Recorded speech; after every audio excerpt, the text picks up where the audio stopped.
sports. Next Wednesday is Fentanyl Awareness Day at the New Mexico Legislature. Friends, family, community leaders, lawmakers, and more will gather to advocate for education awareness, treatment, and strategies to fight this plague. We're joined this morning by Bernalillo County Communications Coordinator Esteban Vasquez to find out more about Fentanyl Awareness Day in New Mexico. Good morning, Esteban. Thank you so much for being here this morning. Good morning. Well, thank you very much for having me. Family members, people are going to be down at the legislature next week asking them for 5 things. One of them is bringing awareness to this critical issue that's not only going on here in New Mexico, but across the country. Why is this so important? Well, it's because it's affecting everyone. It doesn't matter who you are. It's people from affluent families, from blue-collar families, black, white, Hispanic, everyone.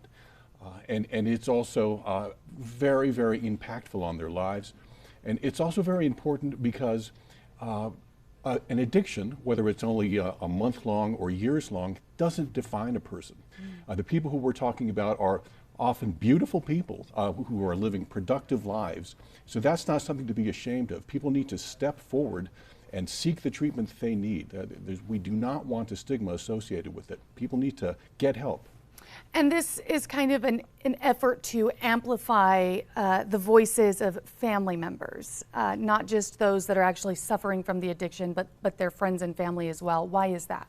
That's right. I mean, it's really, the numbers are really terrifying. They really are, both how powerful the drug is, how quickly the overdose rates are climbing just in the last couple of years.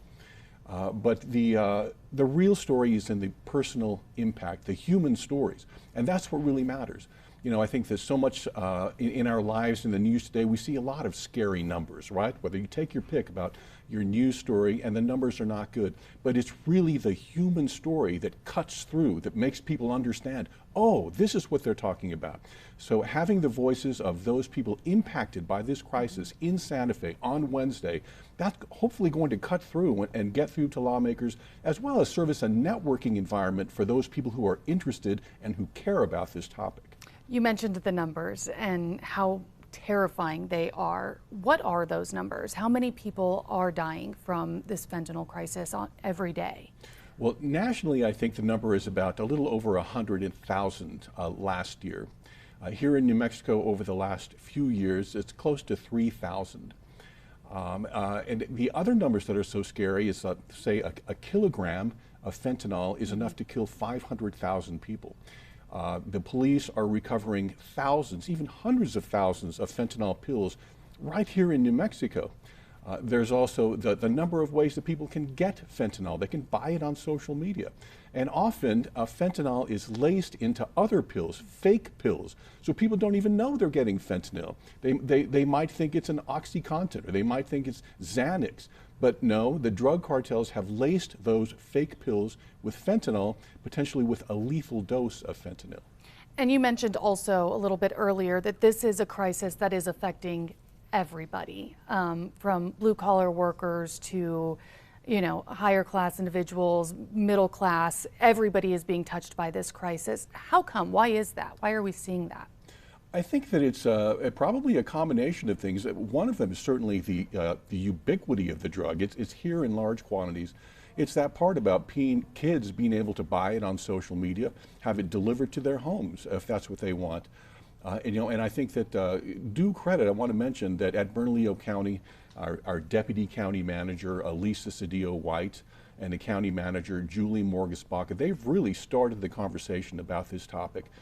We did a summit with the city of Albuquerque in October, and this is kind of continuing the conversation this Wednesday for Fentanyl Awareness Day at the state legislature. And we really hope people will come out and be present and show that they care. And then there's also a press conference this morning at 9:30 to discuss this crisis, the ongoing crisis. What can people expect from that?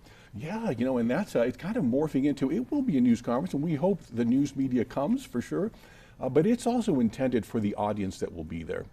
There will be subject matter experts. There will be families giving kind of impact testimonials, talking about what they're going through and difficulties they're having trying to access services.